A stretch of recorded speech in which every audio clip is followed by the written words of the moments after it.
오늘 시편 87편이 쓰인 시대적 배경은 이스라엘 백성들이 바벨론 포로 생활에서 돌아온 뒤에 그 백성들이 다시 회집되고 성전이 재건되어서 하나님께 대한 제사가 원래의 모습으로 회복되어 가던 중에 쓰여진 시입니다.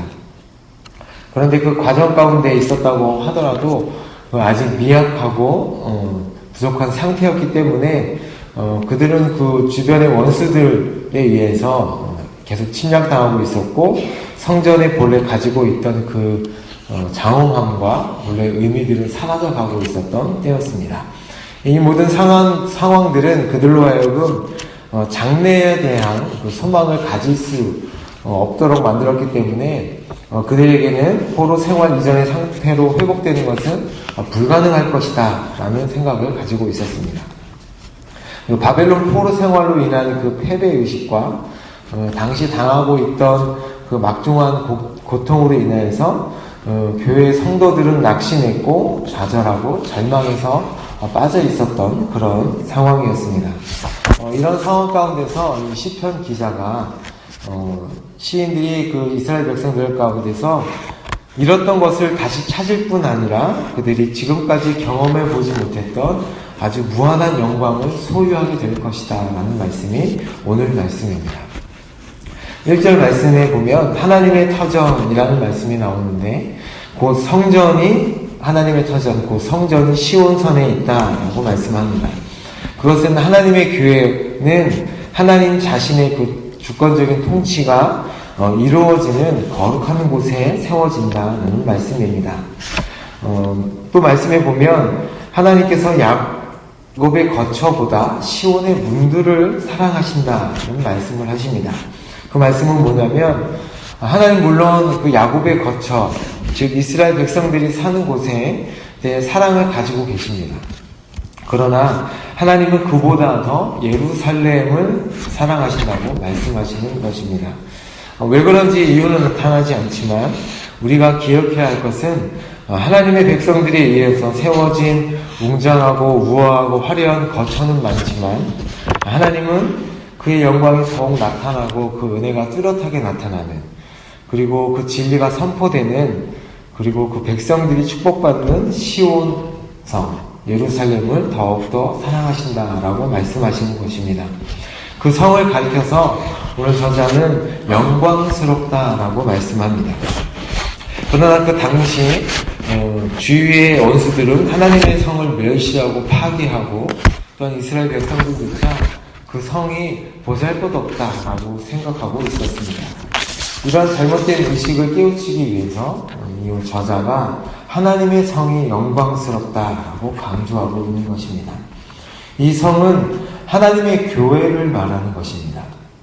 곧 교회가 영광스러운 이유는 그곳에 늘 하나님께서 함께 계시기 때문이고 그 그리스도의 피값으로 사셨기 때문이다라고 말씀합니다. 하나님의 성전된 우리는 영광스러운 존재입니다. 그리스도 안에서 믿음으로 하나님의 자녀가 된 우리는 예수님으로 말미암아 영광스럽게 된 것입니다. 이 영광은 세상적인 눈으로 볼 때는 그 영광을 볼 수 없습니다. 세상 사람들은 절대로 우리들이 가진 이 영광을 볼 수 없습니다. 우리가 비참한 상태에 처하거나 세상의 비방을 당할 때에도 우리는 하나님께 속한 하나님의 영광스러운 교회라는 것을, 영광스러운 존재라는 것을 잊지 말라고 저자가 말씀하는 겁니다. 그러면 이 하나님의 성, 이 교회는 그 범위가 어디까지인가? 4절 말씀에 보면 라합과 바벨론과 블레셋과 두로와 부스까지다라고 말씀합니다. 여기서 라합은 애굽의 시적인 명칭인데요, 교만, 맹렬한이라는 의미를 가지고 있습니다. 애굽을 라합이라고 표현하는 것은 이스라엘 백성들이 애굽에서 겪었던 그 잔인함을 기억하기 위해서 쓰여졌던 그 의미입니다.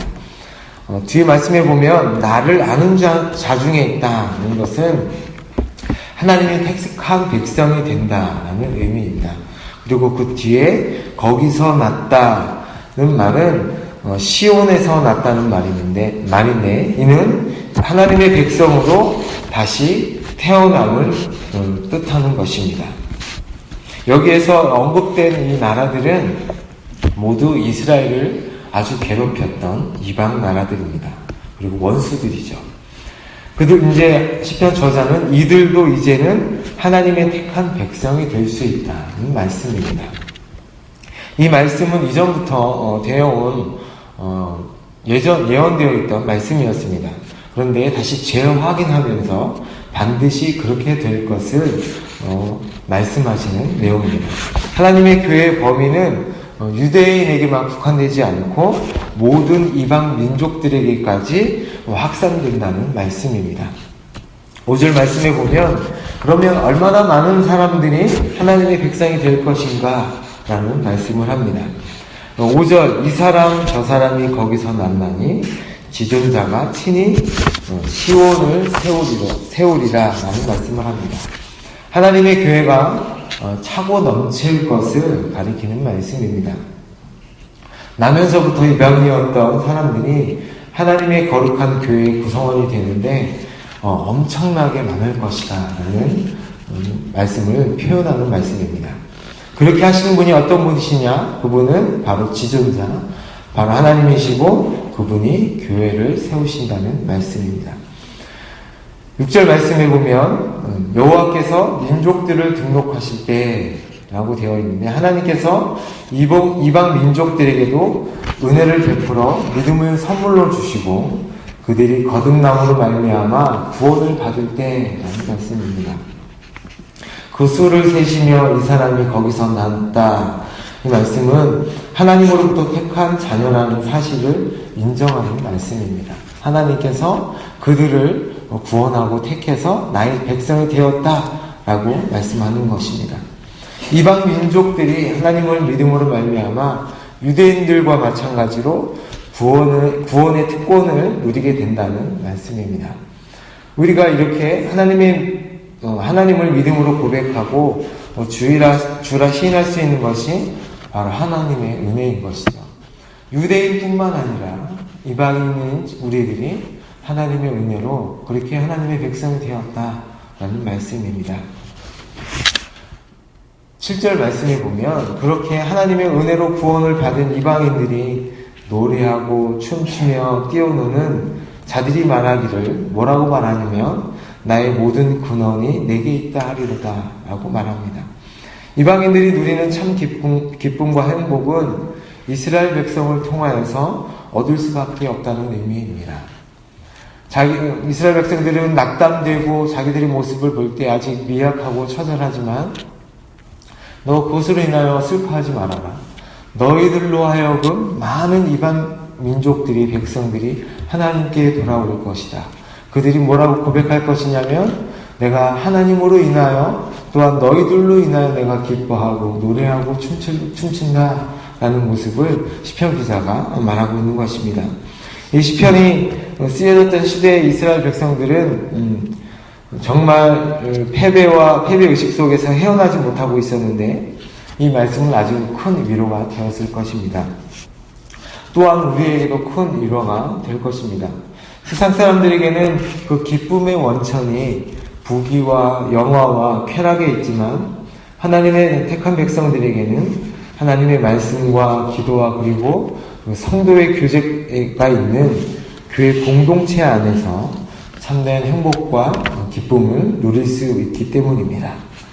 오늘 하루 하나님께서 우리에게 베푸신 그 구원의 은혜가 이스라엘 민족을 통하여서 우리에게 온 그 구원의 은혜를 다시 한번 생각하시면서 그 은혜에 감사하시면서 보잘것 없고 초라한 나를 영광스럽다 하시는 그 은혜에 또한 감사하시면서 또한 모든 좋은 것의 근원 되시는 하나님이 나에게 있다. 그 하나님이 나의 하나님이다.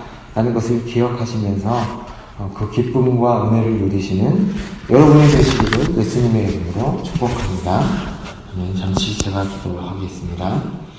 하나님 아버지, 우리가 기뻐하고 즐거워할 수 있는 것은 하나님께서 우리와 함께 하시고 우리를 통하여 많은 민족들이 주변에 믿지 않는 자들이 하나님께 돌아올 것을 보고 기뻐하라고 말씀하신 이 말씀을 기억하면서 오늘 하루를 살아갈 수 있도록 인도하여 주시옵소서.